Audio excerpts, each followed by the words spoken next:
3:10 గొడ్డలి ఇప్పుడే గొడ్డలి చెట్లు వేరు నా పెట్టుబడి ఉన్నది, మంచి ఫలములు ఫలింపని ప్రతి చెట్టు నరికివేయబడి అగ్నిలో పారవేయబడును.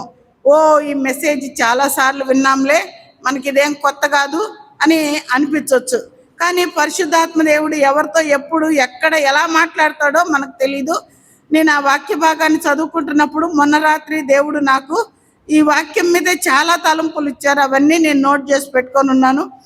కాబట్టి పాస్టర్ గారు అడగంగానే సరే అన్నాను. మంచి చెట్టు మంచి ఫలములు ఫలించకపోతే అగ్నిలో పడిపోతాం. మరి ఎలాంటి ఫలాలు ఫలిస్తున్నాం? మనకు అందరికీ తెలుసు, ఫలాలు చాలా రకాలు.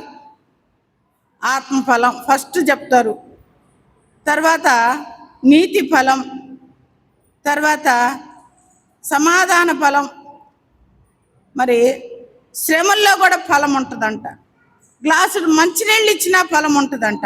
ఇలా ఫలాలు అనేక రకాలుగా చెప్తూ ఉన్నారు, బైబిల్ గ్రంథంలో వ్రాయబడి ఉంది. ఈ ఫలాలు ఫలించకపోతే ఏం జరుగుతుంది, ఫలిస్తే ఎలా ఉంటుంది అనే దాని గురించి ఈ దినము పరిశుద్ధాత్మ దేవుడు మనతో మాట్లాడినట్లు తలలోంచి ప్రార్థన చేసుకొని వాక్య భాగంలోనికి వెళ్ళిపోదాం. కృప కలిగిన తండ్రి, పరిశుద్ధుడా అయ్యా, ఈ దినం నేను సజీవుల్లో ఉన్నానంటే కేవలం మీ కృప మీద అయినా, ఏ మందులు కాదు, వైద్యులు కాదు, కానీ మీ కృపను బట్టి నేను బ్రతికానయ్యా. మీకు వందనాలు. నీ బిడ్డలు గగ్గోలు పెట్టి ప్రార్థించినప్పుడు నీ బిడ్డల ప్రార్థన అంగీకరించావయ్యా. మీకు వందనాలు, స్తుతులు, స్తోత్రం చెల్లిస్తున్నాం తండ్రి. అయ్యా, ఈ దినము వాక్యం మీరై ఉన్నారు, వాక్యం మీది. నీ బిడ్డలకి ఏది అవసరమో, ఎలా అవసరమో నాయన మీరు మాత్రమే మాట్లాడండి స్వామి. తండ్రి, నేను మట్టిదాన్ని అయ్యా, నన్ను జ్ఞాపకం చేసుకోయ్యా. నిలబడే శక్తి, మాట్లాడగలిగిన జ్ఞానము, గ్రహించగలిగిన ఆత్మని మా మీద అందరి మీద కొమ్మరిచ్చి మీరు మాత్రమే మాట్లాడి మహిమ తెచ్చుకోమని యేసుక్రీస్తు నామములో ప్రార్థించి వేడుచున్నాం తండ్రి, ఆమేన్.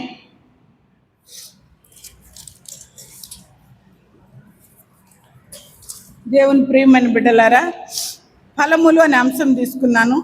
మరి ఫలములు చాలా రకాలుగా ఉన్నవి. అవి కొన్ని నీతి ఫలాలు ఉన్నాయి, తర్వాత వచ్చి నిరీక్షణ ఫలాలు ఉన్నాయి, అట్లా వెలుగు ఫలాలు ఉన్నాయి, సమాధాన ఫలాలు ఉన్నాయి, క్రియల ఫలాలు ఉన్నాయి. కొన్ని ఫలాలు మాత్రమే తీసుకొని పరిశుద్ధాత్మ దేవుడు మాట్లాడినట్లు మనం ఆలకిద్దాం. నీతి ఫలములు ఎక్కడున్నాయి, ఎలా వస్తాయి అనే దాని గురించి మనం బైబిల్లో చూసినట్లయితే 2 కొరింథీయులకు రాసిన పత్రిక 9:10 నీతి ఫలం ఎలా కలుగుతుంది మనకనే దాని గురించి మనం చూద్దాం. చదవం.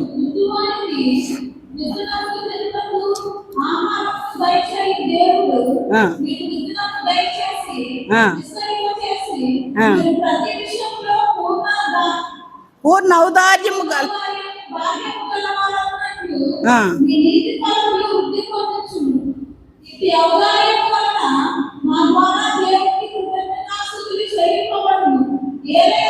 చాలమ్మా.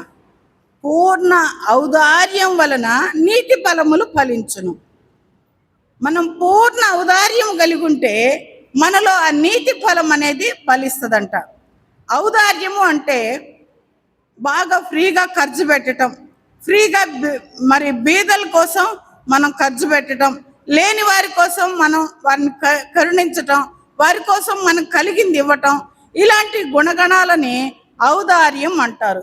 ఈ ఔదార్యం హాఫ్ ఉండకూడదంట, పూర్ణ ఔదార్యం పూర్ణంగా ఉండాలి. ఔదార్యం ఎలాగుండాలి? కొంచెం ఇచ్చాను, ఈ రోజుకు చాలు, ఈ నెలకి అమౌంట్ చాలు, ఇంకా నీయకూడదు, ఇంకా చాలే, వీళ్ళకి ఇస్తా ఉంటే ఇదే అలవాటు అయిపోద్ది అనే మనస్తత్వం మనలో రాకూడదు. పూర్ణ ఔదార్యము కలిగిన వారమై ఉండాలంట. అది మనకి నీతి ఫలాల్ని చేకూరుస్తుందంట. మరి అలాంటి పూర్ణ ఔదార్యం కలిగిన వారు జీవితాలు ఇద్దరు గురించి మనం తీసుకుందాం. వాళ్ళల్లో అపోస్తుల కార్యం 9:36 తబిత అనే ఒక స్త్రీ మనకు కనబడుతుంది. ఆ స్త్రీ ఉన్నట్టుండి కాయిలా పడి చనిపోతుంది. ఆమె చనిపోయినప్పుడు ఆమె దగ్గర ఉన్నటువంటి స్త్రీలు, విధవరాండ్రు ఆమె బతుకుండంగా చేసిన సహాయం గురించి పేతురు గారికి తమ వస్త్రాలను చూపించాయా, ఆమె బతుకున్నప్పుడు ఇది కుట్టిందయ్యా, ఈ అంగీ కుట్టిందయ్యా, ఈ చేరిచ్చిందయ్యా, ఇలా సహాయం చేసిందయ్యా అని తన యొక్క తబిత యొక్క ఔదార్యాన్ని వాళ్ళు పేతురు గారి ముందు చెప్తున్నారు. పేతురు గారు ఇవంతా నెమ్మదిగా ఆలకిస్తున్నాడు. ఈ ఔదార్య గుణము ఆమెను ఎంతవరకు నడిపించిందంటే వీళ్ళ ఏడుపులు, వీళ్ళ గగ్గోళ్ళు ఇవన్నీ చూసి పేతురు గారు హృదయం కరిగి ద్రవించి, మీరందరూ బయటకు వెళ్ళండి అమ్మా, సరేనమ్మా మీరు చెప్తున్నది నిజమే అయి ఉండొచ్చు, మీరు బయటకు వెళ్ళండి అమ్మా, కొంతసేపు బయట ఉండండి అని చెప్పి దేవుని సన్నిధిలో మోకరించి ప్రార్థించి ఆమెని చెయ్యి పట్టుకొని లేపి కూర్చోబెట్టినటువంటి మరి సన్నివేశం 9వ అధ్యాయం 36వ వచనం నుంచి మనం చదువుకుంటే మనం గ్రహించగలం. ఎవరు ఈమె తబిత? ఎవరు ఈ విధవరాండ్లు? బంధువుల, రక్త సంబంధికుల? కాదు, ఆమెతో కూడా ఉన్నవారంట. మరి ఆమెతో కూడా ఉన్నవారికి అంత సహాయం చేయాల్సిన అవసరం ఏముంది? సరే చేసింది. ఆ చేసిన సహాయాన్ని దేవుడు మర్చిపోయాడా? మనుషులు మర్చిపోలేదు, దేవుడు మర్చిపోలేదు. వాళ్ళు ఏం చేశారు? యొప్పేకి దగ్గరలో మరి పేతురు గారు ఉన్నారని గబగబా 2 మనుషుల్ని పంపించి ఇలా జరిగిందని చెప్పి పంపించి పేతురు గారిని త్వరగా తీసుకురమ్మంటారు. మీరు చదివితే ఆ వాక్య భాగం ఉంటుంది. త్వరగా ఆయన్ని తీసుకురమ్మంటారు. అయితే వీరి యొక్క విశ్వాసం ఏంటి? ఈమె నీతి క్రియలేమని బ్రతికిస్తాయని వారి యొక్క విశ్వాసం. ఆమె చుట్టూ ఉన్న వారి విశ్వాసం ఆమె చేసిన మంచి పనులే ఆమెను బ్రతికిస్తాయి. ఏం పర్వాలేదు, ఆయన్ని పోయి పిలుచుకోరండి, పేతురు గారు అక్కడ ఉన్నారంట అని గబగబా 2 మనుషుల్ని పంపించారంట. తర్వాత వీళ్ళు గొల్లున ఏడవటం ఒక సన్నివేశం. మరి పేతురు గారు లోపలికి వచ్చి చూచి పేతురు గారు కూడా మనస్ఫూర్తిగా ప్రార్థన చేయటం 2వ సన్నివేశం.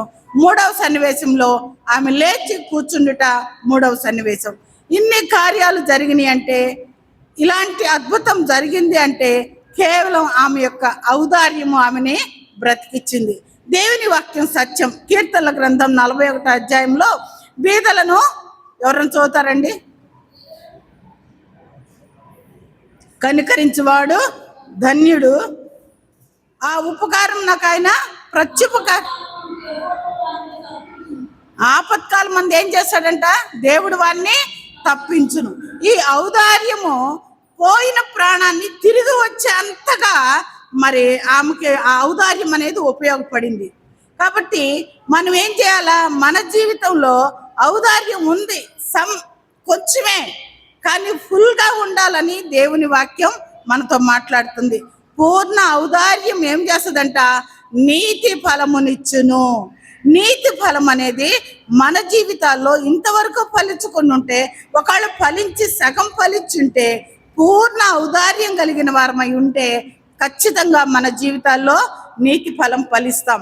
ఒకవేళ ఆత్మీయ జీవితంలో తబితలాగా ఉన్నట్టుండి చనిపోయామనుకుందాం, ఆత్మీయ జీవితం పడిపోయింది అనుకున్నాం. ఫిజికల్గా చనిపోవటం కాదు, ఆత్మీయ జీవితంలో దేవుడికి దూరం అయ్యామనుకుందాం. ఒక పరిశుద్ధాత్మ పొందిన వ్యక్తి అవసరం. ఆ ఆత్మీయ జీవితాన్ని బతికించడానికి, ఆ ఆత్మను నిలబెట్టడానికి, కాయలా పడిన నీ ఆత్మను నిలబెట్టడానికి ఒక పరిశుద్ధాత్మ దేవుడు అవసరం. రెండోది, నీకోసం ఏడ్చే వాళ్ళు అవసరం. అయ్యో, ఆ తల్లి ఆత్మీయంగా ఇంత ఎదిగి ఇట్లా పడిపోయిందే అని నీకోసం ఏడ్చే వాళ్ళు అవసరం. రెండోది, 2 మనుషులు అవసరం. పరిగెత్తుకుంటూ పోయి పేతుర్ని పిలుచుకొచ్చారు, పరిశుద్ధాత్మ కలిగిన వ్యక్తిని పిలుచుకొచ్చారు. అంటే ఆత్మీయ జీవితంలో ఒకవేళ చచ్చిన స్థితి వస్తే నీకు కావలసింది సహవాసం. హల్లెలూయా, హల్లెలూయా. ఈ సహవాసం నిన్ను బ్రతికిస్తుంది. నీలోనికి పరిశుద్ధాత్మని పంపించి తిరిగి జీవం ఉజ్జీవింపజేసేది క్రైస్తవ సహవాసం. అది అందరితో సహవాసం కాదండి. లోకంతో స్నేహం, దేవునితో వైరం. లోక స్నేహం కాదు మనకు కావాల్సింది, ఆత్మీయ స్నేహం కావాలి. ఆత్మీయులతో మమేకమై జీవించాలి.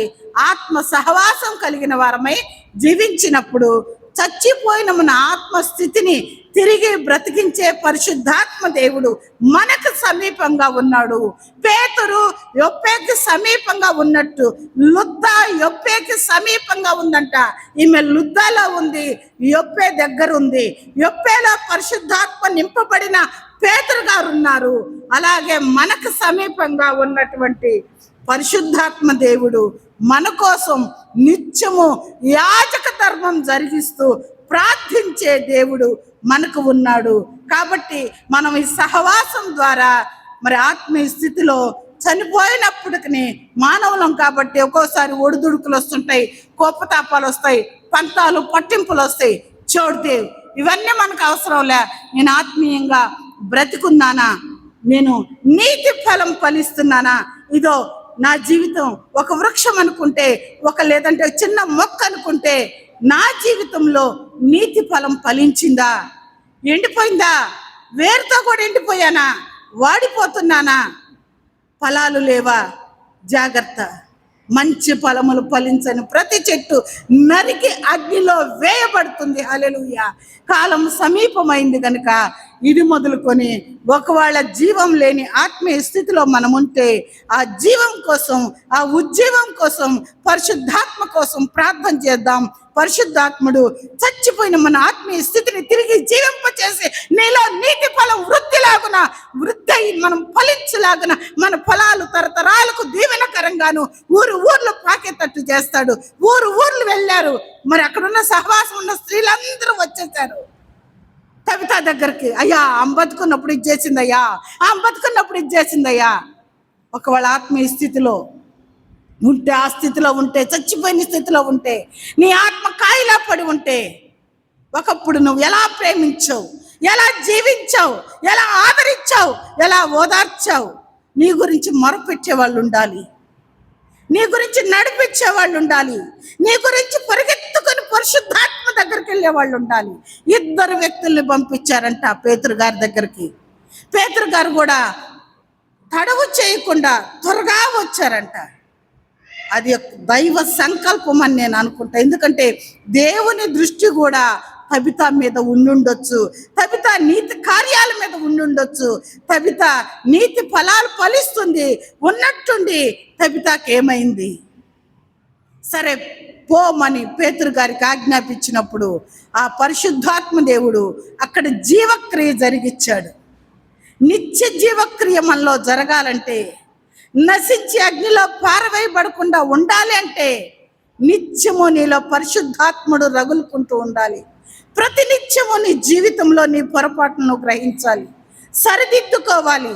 ఎవ్వరం నీతిమంతులం కాదు. వాక్యానుసారంగా ఇక్కడ నిలబడి బోధిస్తున్నా నేను కూడా నీతిమంతురాలను కాను. అప్పుడప్పుడు సాతాను శోధనలకు లొంగిపోతాం, బలహీనులం. అయితే పరిశుద్ధాత్మ దేవుడు నిత్యం వాక్యం ద్వారా నిన్ను హెచ్చరిస్తుంటాడు, నిన్ను బలపరుస్తుంటాడు, నీలో జీవం పోస్తుంటాడు. ఒక మొక్కకు నీరు పోసినట్టు నిత్యము పరిశుద్ధాత్మ చేత వెలిగించబడే దీపంలాగా తైలం పోస్తూనే ఉంటాడు ఆ దేవుడు. దాన్ని గ్రహించుకొని దానికి దూరంగా పారిపోతే నశించిపోతావు. జాగ్రత్త. ఔదార్యము కలిగిన వారమై ఉంటే నీతి ఫలాలు ఫలిస్తాం. ఆ నీతి ఫలం నిన్ను తిరిగి ఉజ్జీవింపజేసే స్థితిలోకి నిన్ను నడిపిస్తుంది. పరిశుద్ధాత్మ దేవుడు నిన్ను హెచ్చరిస్తున్నాడు. ఒకవేళ ఎండిపోయిన స్థితిలో ఉన్నామేమో, జాగ్రత్త. పరిశుద్ధాత్మని ఆశ్రయిద్దాం. ఆయనే మనల్ని బ్రతికిస్తాడు, మన ఆత్మీయ జీవితంలో చిగురు పుట్టిస్తాడు, ఫలాలు ఇస్తాడు. నిరీక్షిద్దాం. రెండవదిగా అపోస్తల కార్యములు 10వ అధ్యాయంలో శతాధిపతి ఉన్నాడు. ఆయన పేరు కొర్నేలి గారు. ఆయన ఎంతో ధనవంతుడు, ప్రార్థనాపరుడు, భక్తిపరుడు. ఇంకా ఆయన ఏం చేశాడంట? ధర్మ కార్యాలు చేశాడంట. 1, 2, 3 వచనాలు చదవండి అమ్మా.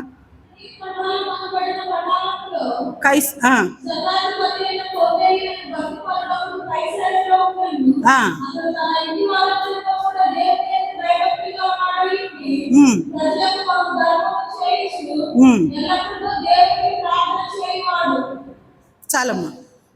ఎల్లప్పుడూ ప్రార్థన చేస్తాడంట. రెండోది బహుధర్మం చేస్తున్నాడంట. ఇక మొదటిది వస్తే కుటుంబం అంతా భయభక్తులు కలిగి ఉన్నారంట. కొందరు కుటుంబంలో అంటే నేను చూసిన ఫస్ట్ తల్లి తండ్రి ఇద్దరు భక్తిలోకి వచ్చేస్తారు, పిల్లలు రారు, మొండికి పడతారు, అస్సలు అలివి గారు. ఓ మా చెప్పావు కానీ అమ్మ నువ్వు ఇప్పుడు భక్తిలోకి వచ్చి మమ్మల్ని లాగుతున్నా, మాకు ఇంకా ఎంజాయ్ చేయాల్సిన వయసు ఉందనే పిల్లలు ఉన్నారు. కానీ కొర్నేలి గారికి దేవుని కృపను బట్టి కుటుంబం అంతా భయభక్తులు కలిగిన కుటుంబం అంట. కుటుంబం ఆయన ఎల్లప్పుడూ ప్రార్థన చేస్తూ ఉంటాడంట. ఆయన ధర్మకార్యాలు కూడా చేస్తుంటాడంట. ధర్మకార్యాలు చేయాలంటే ఎంత ఔదార్యం ఉండాలండి. కూడబెట్టుకోవడానికే మనకు సమయం లేదు, దాచిపెట్టుకోవడానికి లాకర్స్ లేవు, ఎంత ఇబ్బంది పడుతున్నాము. ఈయన ఎంత పెద్ద దాన ధర్మాలు చేశాడంట, ధర్మకార్యాలు చేశాడంట. ధర్మకార్యాలు చేస్తే చుట్టుపక్కల వాళ్ళందరికీ డబ్బాలు కొట్టేసుకుంటాం. ఒక డప్పు బాడు కన్నా తెచ్చుకొని వాళ్ళకి 1000 ఇచ్చా, 500 ఇచ్చా, 400 ఇచ్చా, 300 ఇచ్చా అని టప టప టప టప డబ్బాలు కొడతాం. కానీ ఈయన ధర్మకార్యాలు ఎవ్వరు ఈయన కుట్టుకోలేదండి. దేవుడు చూచాడంట. ఎవరు చూచారండి? దేవుడు చూచాడంట. దేవుడు ఆయన్ని జ్ఞాపకం చేసుకున్నాడంట. అయితే ఇన్నున్నాయి కానీ ఈయన యూదుడు కాదండి. ఈయన యూదుడు కాదు. దేవుడు ఎందుకు భయభక్తులు కలిగి జీవిస్తున్నాడు. బాప్తిజం లేదు. అపోస్తల కార్యం 2:38 ప్రకారం మారు మనసు పొంది రక్షణ పొంది మారు మనసు పొంది బాప్తిజం తీసుకుంటే అప్పుడు మీరు పరిశుద్ధాత్మ అనే వరాన్ని పొందుతారు అని ఉంది కదా. అయితే ఈ పరిశుద్ధాత్మ అనే వరము ఇతను ఇంకా దాని గురించి ఇతనికి అంతగా అవగాహన లేదు. కేవలం ప్రార్థన చేసుకోవటం, ఔదార్యం కలిగి దాన ధర్మాలు చేయటం, కుటుంబం అంతటినీ ప్రార్థనలో నిలబెట్టుకోవటమే ఈయనకున్నటువంటి దినచర్యలు. మరి ఇలాంటి వ్యక్తి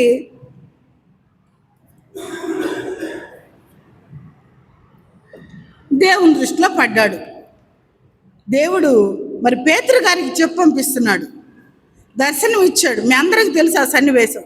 4 చెంగులు కలిగిన ఒక దుప్పటి, దానిలో అనేక జీవరాశులు. అప్పుడు వాటిని తినమంటే లేదు ప్రభు, నిషేధించింది ఏది నేను తినను అని పెద్ద సామాజిక నీతి కలిగిన వాళ్ళలాగా, సామాజిక నియమ నిబంధనలతో బ్రతుకుతున్న వాళ్ళలాగా చాలాగా మాట్లాడతాడు.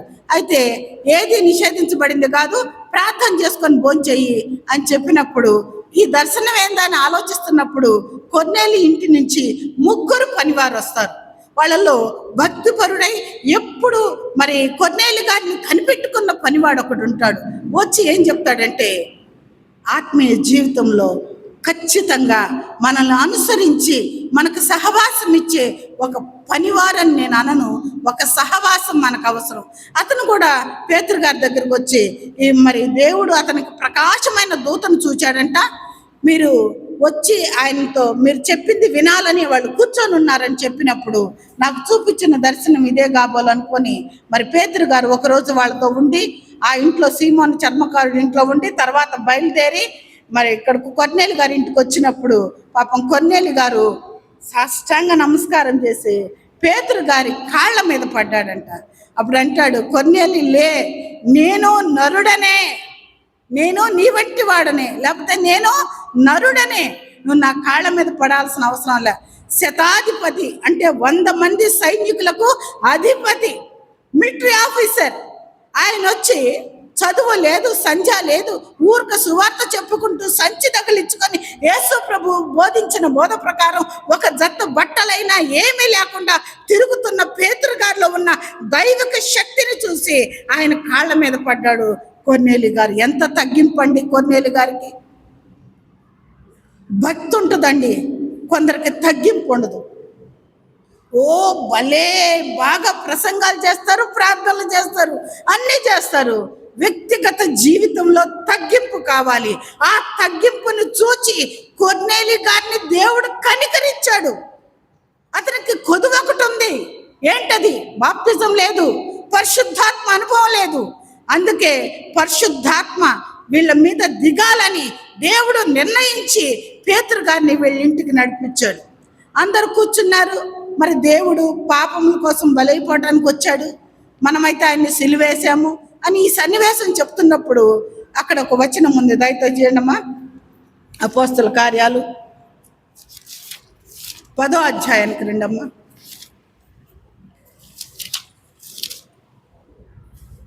44 వచనం చదువుతారమ్మా. ఆ, ఆ, ఆ.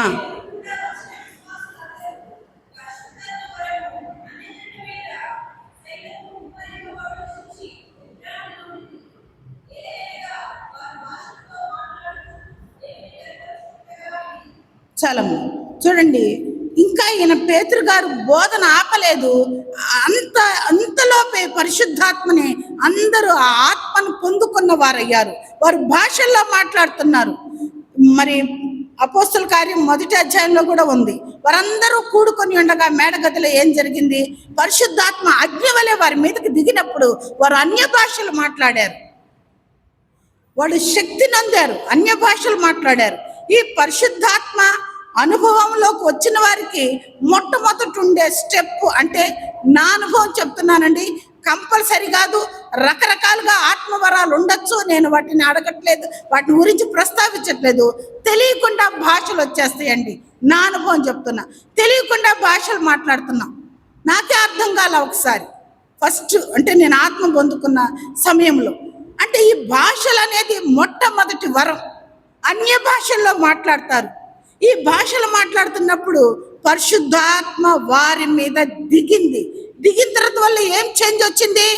భాషలు మాట్లాడటం మొదలుపెట్టారు. అప్పుడు అంటారు పేతురు గారు, వీళ్ళకి బాప్తిసం ఇవ్వకుండా నీళ్ళని ఎవరైనా ఆటంకపరచగలరా? పరిశుద్ధాత్మ దిగింది. ఇంకా మనం పరిశుద్ధాత్మ దేవుడే వాళ్ళని ఆవరించాడు. ఇక మనం ఏం చేయాలా? వెంటనే వీళ్ళందరికీ బాప్తిజం ఇవ్వాలి. ఆ కింద 47వ వచనం చదవమ్మా.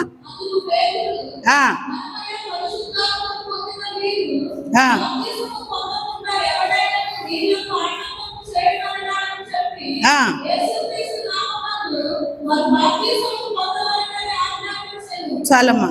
యేసుక్రీస్తు నామంలో బాప్తిజం పొందాలని ఖచ్చితంగా ఆజ్ఞాపించాడు. కొంతకాలం వాళ్ళతో జీవించి వెళ్ళిపోయారు. చూసారా, ఒక ఔదార్యము ఎంతవరకు దారి తీసిందో. ఔదార్యం కలిగిన వారు పుష్టి నొందుతారని మరి సామెతల గ్రంథంలో ఒక మాట ఉంది. పుష్టి అంటే నాలాగా దిట్టంగా కాదండి, ఆత్మీయ జీవితంలో పరిపూర్ణత వస్తుందని దాని అర్థం. కాబట్టి ఈయనకి కొర్నేలి గారికి ఉన్నటువంటి కొదువ యేసుక్రీస్తు నామంలో తీర్చబడి మరి బాప్తిజం పొందటం, పరిశుద్ధాత్మ అనుభవంలోకి రావటం జరిగింది.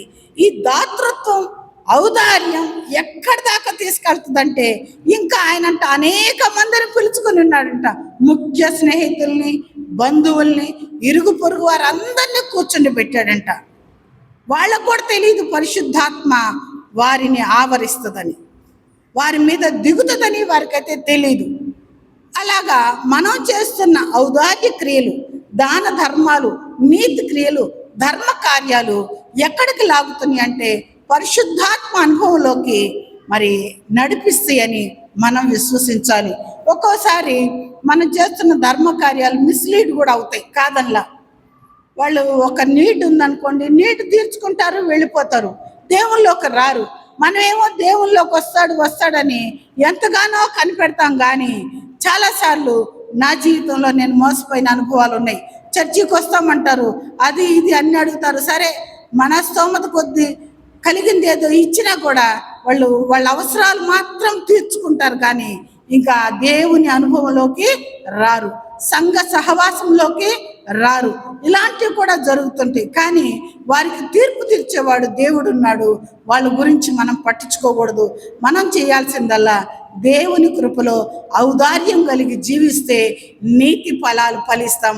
ఆ నీతి ఫలమే ఈ పరిశుద్ధాత్మ అనుభవం, బాప్తిసపు అనుభవంలోకి నడిపించింది. ఇంకా రెండవ చూసినట్లయితే వెలుగు ఫలము. రెండవ ఫలం ఏందమ్మా? వెలుగు ఫలము. ఇది కూడా ఒక ఫలమేనా? అవునండి, ఖచ్చితంగా బైబిల్లో రాసింది. ఎఫెసీయులకు రాసిన పత్రిక 5వ అధ్యాయం 9వ వచనం. ఎఫెసీయులకు రాసిన వెలుగు ఫలం.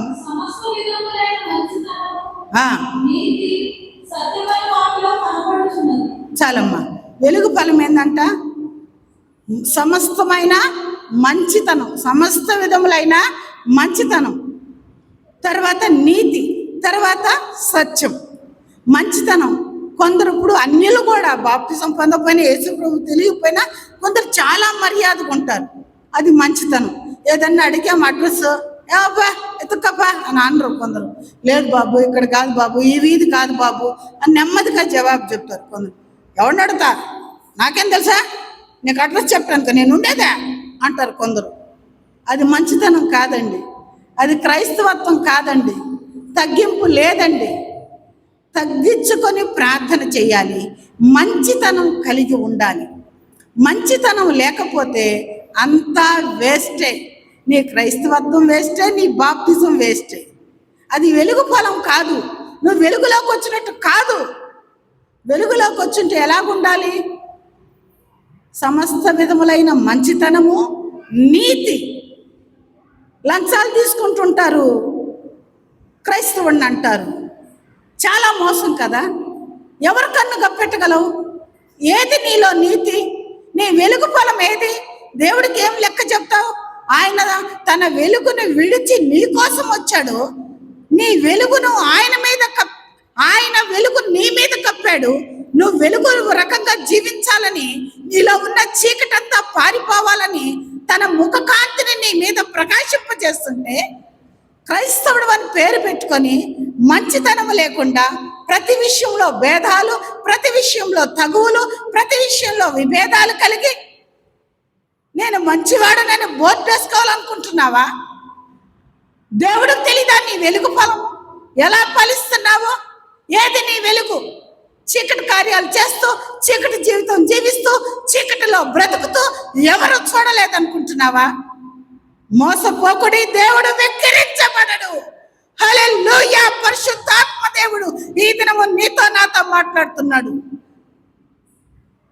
కొందరు డబ్బుకు దాసోహం, కొందరు మందుకు దాసోహం, కొందరు చీరలకు దాసోహం, బానిసలైపోతున్నారు, విధవ జీవితాలు జీవిస్తున్నారు, భ్రష్టులైపోతున్నారు.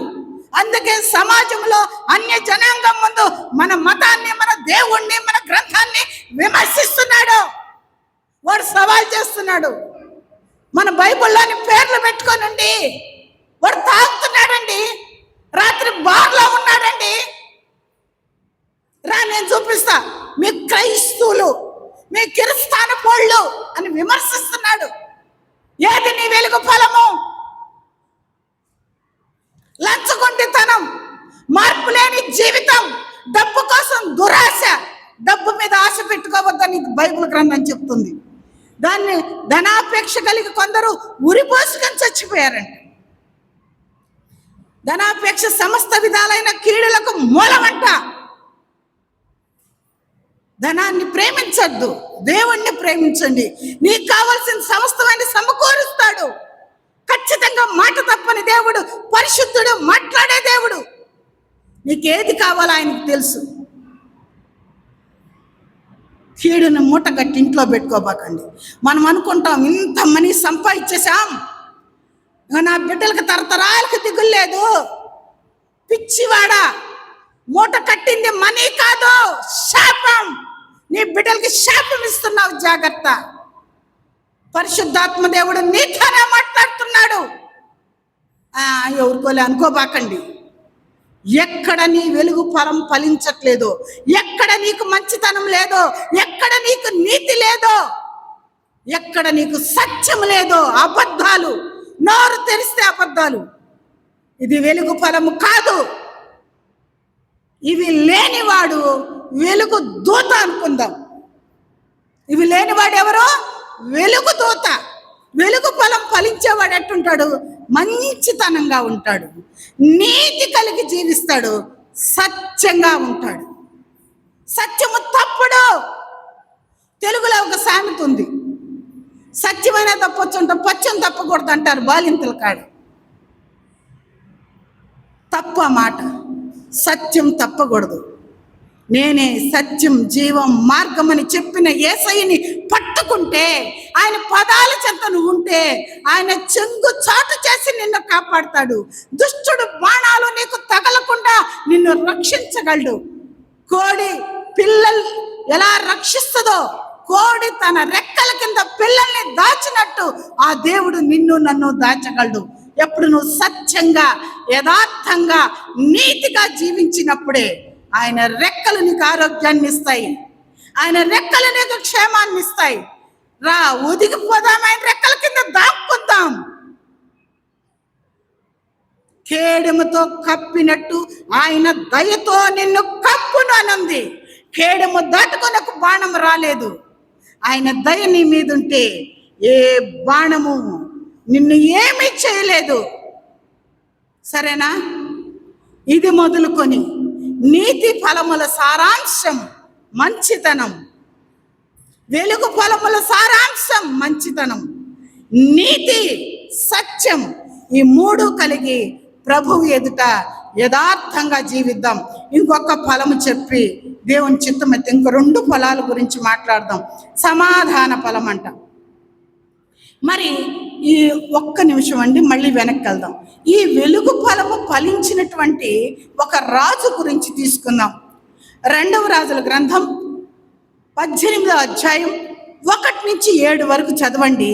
హిజ్కియా రాజు ఈ వెలుగు ఫలాలు ఫలించాడు కాబట్టి ఆయన జీవిత విధానంలో ఆయుష్కాలం 15 సంవత్సరాలు పొడిగించబడింది.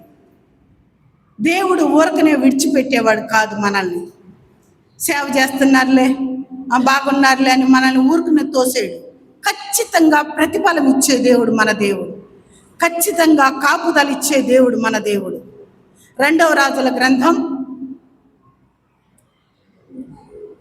18 1 నుంచి 17 వరకు.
చాలమ్మా, చూడండి హిజ్కియా గురించి బైబిల్ గ్రంథం ఎంత చక్కటి సాక్ష్యం చెప్తుందో. అతను ముందున్న రాజుల్లో కానీ తర్వాత వచ్చిన రాజుల్లో కానీ ఇలా జీవించిన వాడు ఎవడో లేడు. విగ్రహాలను పడగొట్టాడు. మోషే ఇత్తడి సర్పాన్ని కూడా చిన్న భిన్నం చేశాడు. ఎందుకంటే ఇశ్రాయేలు ప్రజలు ఒక మోసకారి పనం చేస్తున్నాడు. మోషేనే కదా పెట్టింది ఆ సర్పాన్ని, దానికి మనం పూజ చేద్దాం అనేటువంటి రాంగ్ కాన్సెప్ట్లో వెళ్ళిపోతున్నారు. అందుకు హిజ్కియా విగ్రహాలన్నింటినీ పడగొట్టించేశాడు. నీతిని అనుసరించి నడిచాడు, యథార్థంగా నడిచాడు. ధర్మ కార్యాలు కూడా చాలా మంచి కార్యాలు తన ప్రజల కోసం ఆయన నిర్వహించి ఉన్నాడు. దినవృత్తాంతాల గ్రంథం చదవండి. ఈ గ్రంథంలో కూడా ఆయన యొక్క మంచి కార్యాలు ఉంటాయి. అయితే ఒకరోజు ప్రవక్త అయిన యెషయా వచ్చి, హిజ్కియా నువ్వు ఇల్లు సర్దుకో, నువ్వు చనిపోతావు అని చెప్పినప్పుడు ఎవరికైనా చావంటే భయం లేదా అండి? ఎవరికైనా భయం ఉంటుంది. లేదన్నోళ్ళు చేయొద్దండి చూద్దాం. ఎవరికైనా ఉంటుంది. ఆ టైంలో పాపం హిజ్కియా గారికి బాధ అయిపోయింది, హృదయం పిండేసింది. అప్పుడు కన్నీళ్లు కారుస్తున్నాడు దేవుడి దగ్గర, గోడ తట్టు తిరిగాడు. అయ్యా, నీ కార్యాలు ఎలా చేశానో ఒకసారి నన్ను జ్ఞాపకం చేసుకో అయ్యా అని దేవుడి దగ్గర విన్నవించుకుంటున్నాడు. 2వ రాజుల గ్రంథం 20వ అధ్యాయం 1 నుంచి 7 వరకు ఈ సన్నివేశం అంతా ఉంటుంది.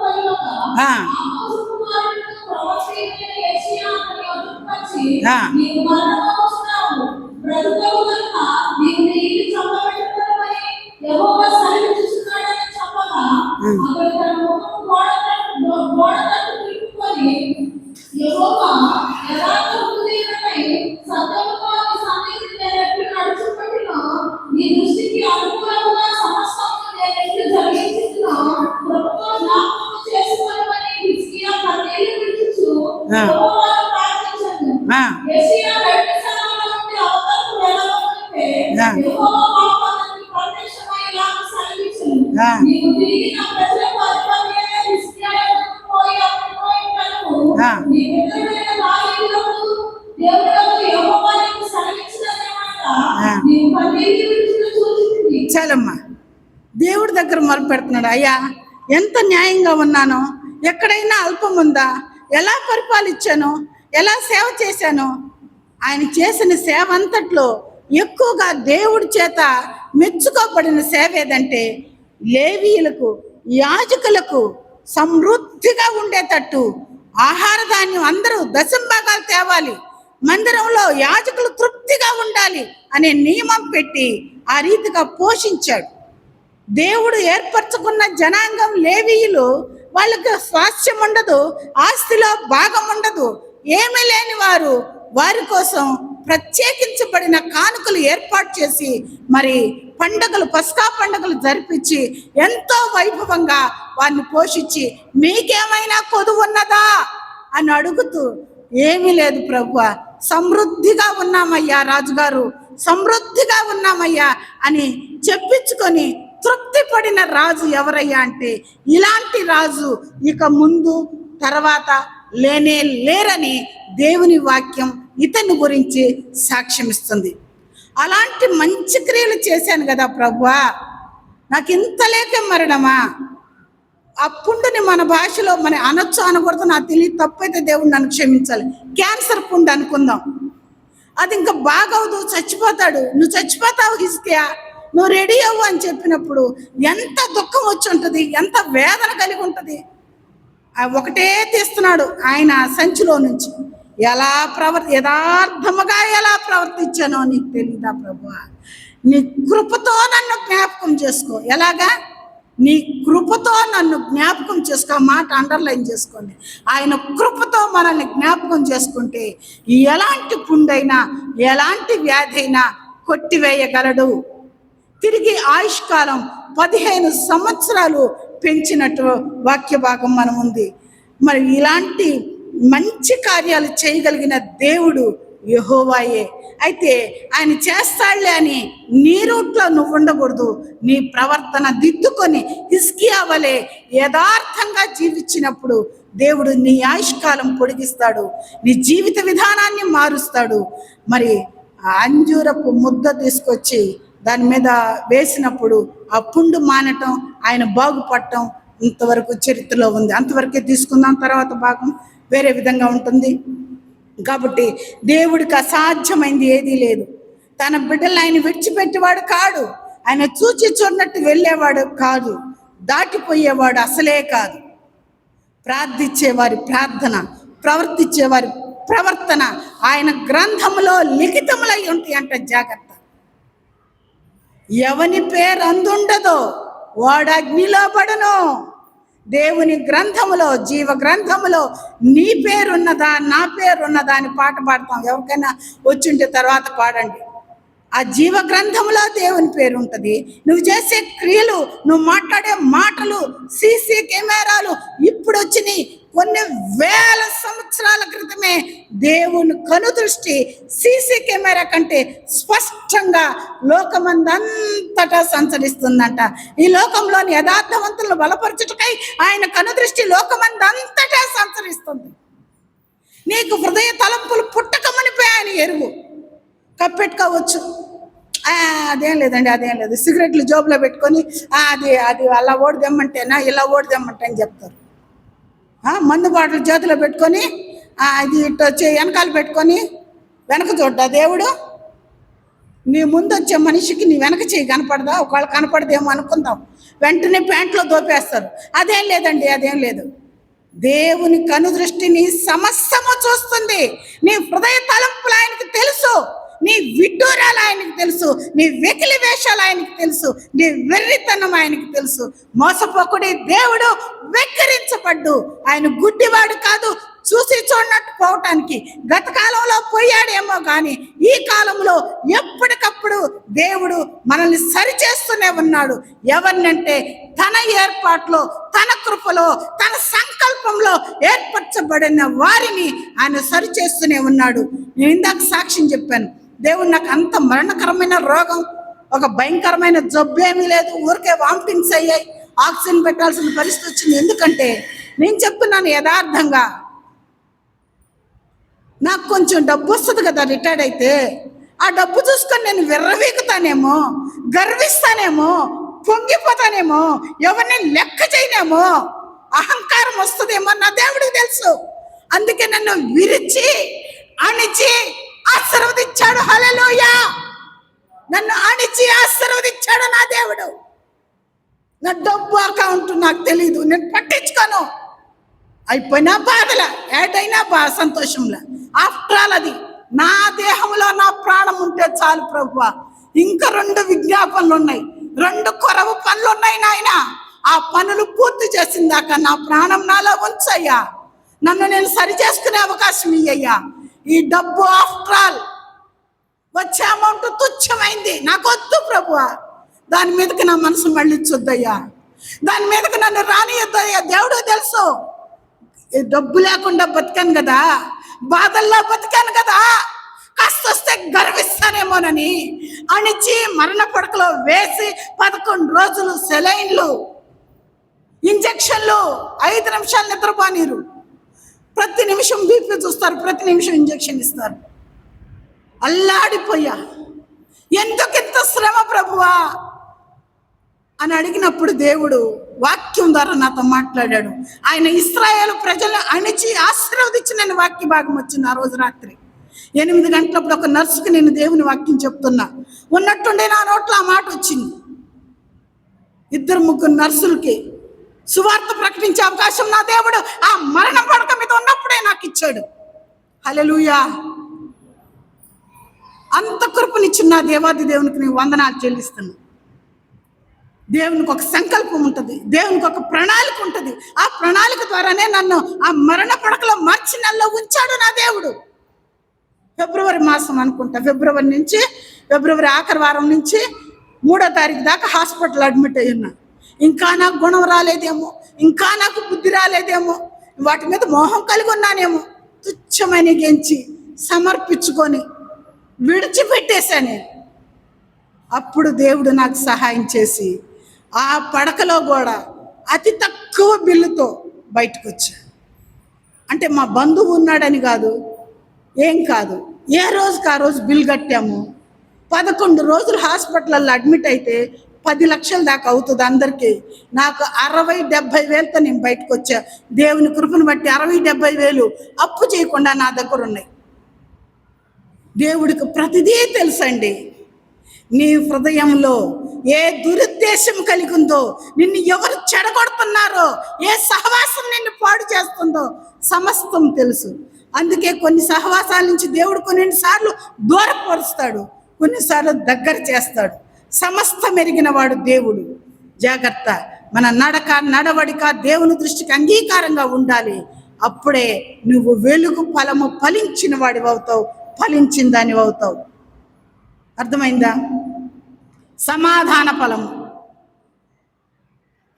ఈ సమాధాన ఫలము ఎవరికి ఇస్తున్నాడంటే దేవుడు శిక్షకి లోబడిన పిల్లలకే సమాధాన ఫలం వస్తుందంట. హెబ్రీయులకు రాసిన పత్రిక 12వ అధ్యాయం 11వ వచనం చూసినట్లయితే సమాధాన ఫలమును గురించి మనం కొంచెం మాట్లాడుకుందాం.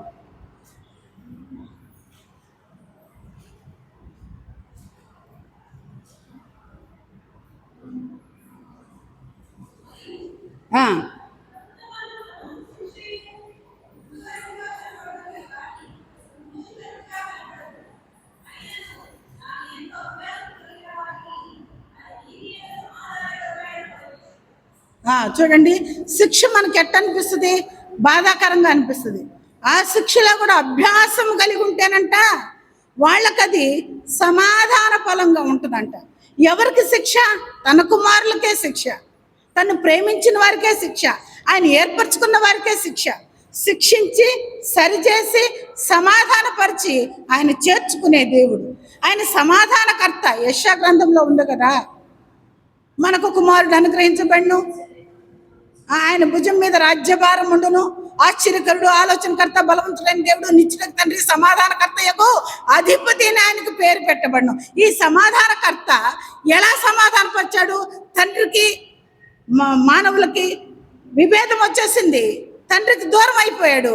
సమాధానకర్తగా వచ్చి మానవుల పాపం నిమిత్తము మానవుల శిక్షను అనుభవించి సమాధానకర్తగా నిలబడ్డాడు సిలువలో. ఆ సమాధానకర్త సమాధాన ఫలం ఇచ్చేటట్టు చేస్తాడు, సరిచేస్తాడు మన జీవితాల్ని. సమాధాన ఫలం ఏంటయ్యా అంటే శిక్ష అనుభవించటమే. అంటే నువ్వు శిక్షను అనుభవిస్తున్న కాలంలో దేవుడితో ఉన్న వైరాన్ని దేవుడు కొట్టివేస్తున్నాడు, నిన్ను సమాధానపరుచుకుంటున్నాడు, సమాధాన ఫలాలు ఫలించేటట్టు చేస్తున్నాడని అర్థం. ఇంకొక ఫలం తెలుసుకుందాం, క్రియల ఫలము. యెషయా గ్రంథం 3వ అధ్యాయం 10వ వచనం.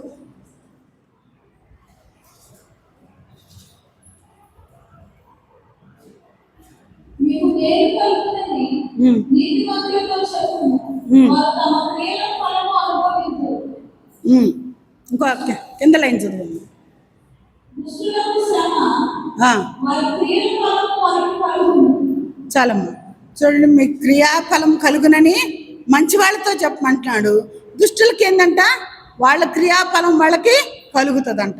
కాబట్టి మనం చేసిన క్రియలకి ఫలము మనం ఖచ్చితంగా అనుభవిస్తాం.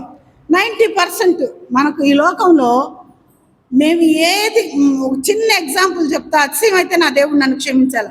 మా బుడ్డది మేము ఏదన్నా మాట్లాడుకుంటే వెంటనే మాకు వార్నింగ్ ఇస్తుంది. ఏంటి అటు మాట్లాడుతున్నావు, ఏందది అంటది. వెంటనే అమ్మ సారీ అమ్మ నేను ఇంకా మాట్లాడంలే అని మేము సరి చేసుకుంటాం. మా క్రియల ఫలం ఎక్కడుంది? మా బిడ్డలో ఉంది. మేమేం చేసినా అది తిరిగి వెంటనే మాకు అర్థం చూపించేస్తుంది. మా ప్రార్థనలు, మా ప్రవర్తనని మమ్మల్ని గద్దిస్తుంది. మా క్రియల ఫలం అక్కడ ఉంది, అది చూపించేస్తుంది అర్థం. అంటే మన బిడ్డలు మనకు అర్థాలు, మన ప్రవర్తనకు అర్థాలు చూపిస్తాడు. ఒకప్పుడు ఒకవేళ జోసఫే అనుకుందాం, లేదు మా ఆయన సాల్మన్ రాజు ఎంత ఫ్యాషన్గా ఉన్నాడో, వయసు వచ్చేటప్పటికి నా కొడుకు కూడా అంతే ఫ్యాషన్గా ఉంటాడు కదా, చూసి మురిసిపోతాం. అచ్చం వీడు నాలాగే ఉంటున్నాడు, రైట్, నీలాగే ఉన్నాడు. నీలాంటి ప్రవర్తన వచ్చిందనుకో డేంజర్ కదా. కాబట్టి మన క్రియల ఫలం ఎవరు చూపిస్తారు? మన బిడ్డలు చూపిస్తారు. జాగ్రత్త. మనం మన బిడ్డల విషయమై కన్నీరు కార్చాలి, ప్రార్థన చేయాలి. తొట్టిల్లకుండా కాపాడు, అంతవరకు సాక్షిగా నిలబెట్టు ప్రభువా అని నిత్యము ప్రార్థన చేయాలి.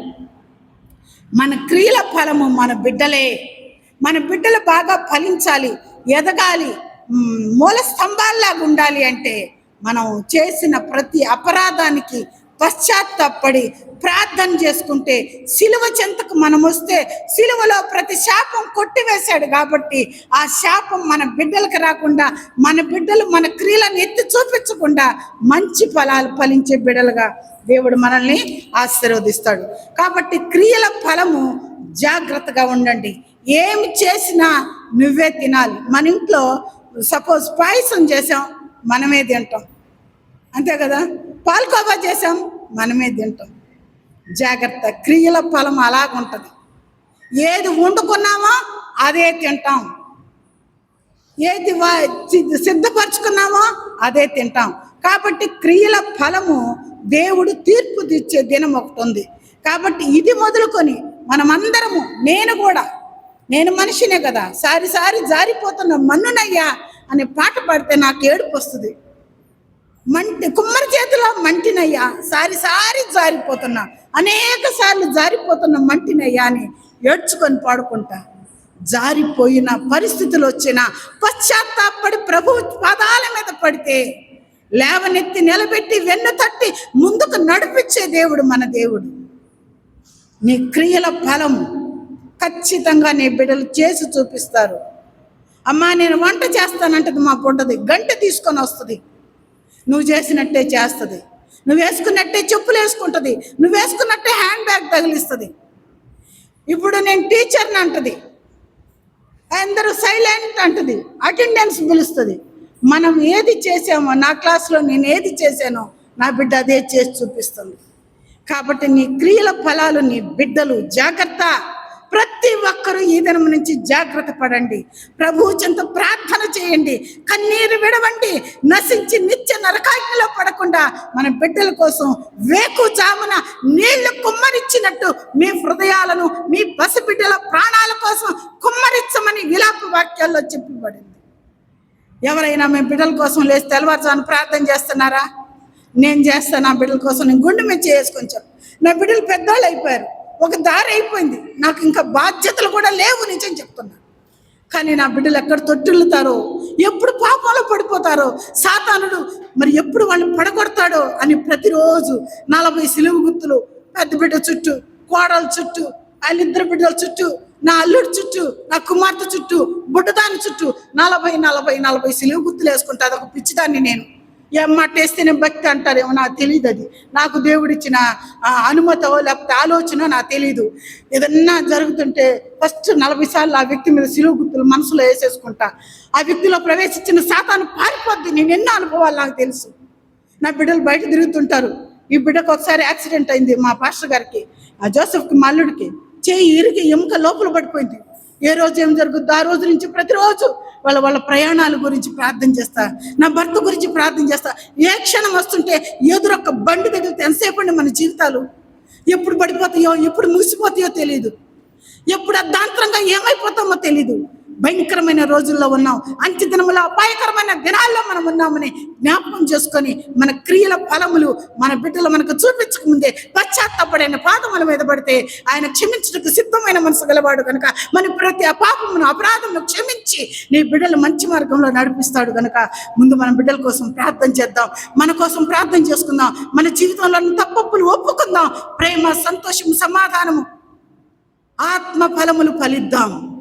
ఒకసారి చెప్తారు, ఆత్మ ఫలములు ఎన్నా? 9 అండి. ఆత్మ ఫలాలు ఎన్ని? 9. గలతీ పత్రిక 5వ అధ్యాయం 2వ వచనంలో ఉంది. ఒకసారి చదవగలిగితే చదవండి అమ్మ.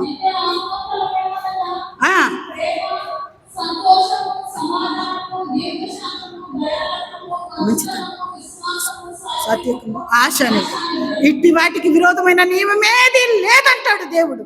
ఇవి కలిగి జీవిస్తే, ఇవి కలిగి ఉండటానికి ఈ దినము నుంచి నువ్వు ప్రయత్నిస్తే ఈ దినము ఏర్పరచబడిన ఆదివారం వ్యర్థం కాదు.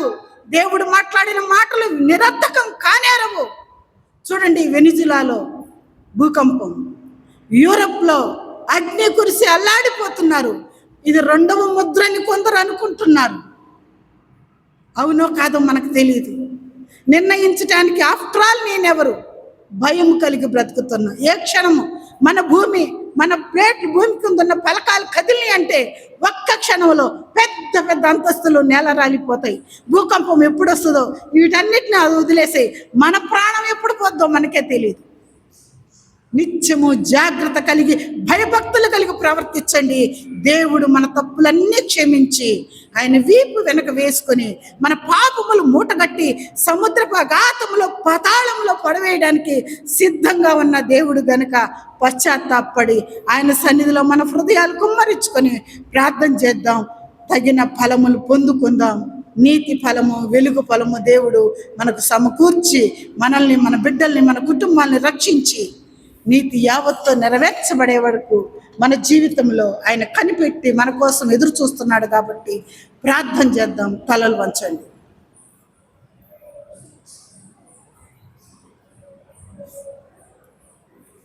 అత్యంత ప్రేమ కలిగిన తండ్రి, దేవానికి స్తోత్రం, స్తోత్రం, స్తోత్రం నాయన. అయ్యా, ఉదయం బయలుదేరుతున్నప్పుడు నేను నిలబడలేనని చెప్పుకున్నాం తండ్రి. నిలబడే శక్తి ఇచ్చావు నాయన, నీకు వందనాలు. నేను ఒట్టి పనిముట్టునయ్యా, మీరు వాడుకున్నారు, మీకు వందనాలు. ఈ సంఘంతో, మీ బిడ్డలతో, మీరు ఏర్పరచుకున్న బిడ్డలతో ఎవరితో ఏం మాట్లాడాలని మీరు నిర్ణయించారు, అదే మాట్లాడారు తండ్రి. మీకు వందనాలు, స్తోత్రాలు. అయ్యా, మీరు సంఘములతో చెప్తున్నప్పుడు నీ క్రియలను నేను ఎరుగుదని అంటున్నారు తండ్రి. లవదిక సంఘంలో తొరతయ్య సంఘంలో ఉన్నటువంటి లోపాలు ఎత్తి చూపించారయ్యా. మొదటి క్రియల కన్నా ఇప్పుడు క్రియలు ఇంకా మంచివే, కానీ నీలో తప్పు ఒకటి మోపవలసి ఉన్నదని, యెజబెలు బోధకు లోబడుతున్నావని సంఘాన్ని హెచ్చరించావు నాయన.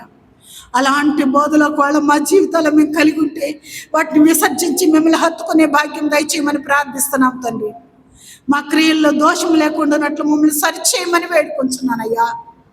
మా కోసం వీధిలో, యెరూషలేము వీధుల్లో మీ వీపు దున్నబడిందయ్యా. మీ వీపులోంచి కండ ముక్కలు ముక్కలుగా బయటపడిందయ్యా. రక్తం కారిందయ్యా. అయ్యా, మొయ్యలేక అనేక సార్లు తూలిపోయావా యేసయ్యా. మీకే స్తోత్రం స్తోత్రం స్తోత్రం నాయనా. మీరిచ్చిన రక్షణ నిర్లక్ష్యం చేస్తున్నావేమో క్షమించండి. లోకాశల కోసం, లోక భోగాల కోసం, ప్రతిష్టల కోసం, పేరు కోసం, ప్రిస్టేజ్ల కోసం నాయనా ఎలా జీవిస్తున్నామో ఆత్మీయ జీవితంలోంచి తప్పిపోయావేమో సరిచేయమని వేడుకుంటున్నానయ్యా. రైలు దాని పట్టాలు తప్పితే ప్రమాదమయ్యా. మమ్మల్ని కూడా ఆ పట్టాల మీద నడిపించండి. నీతి పట్టాల మీద నడిపించండి అయ్యా. యథార్థం అనే పట్టాల మీద నడిపించండి అయ్యా. అయ్యా, మా జీవిత గమనం మీరేనయ్యా. మా ఆశ, మా నిరీక్షణ మీరేనయ్యా. అయ్యా, మీకు స్తోత్రం అయ్యా.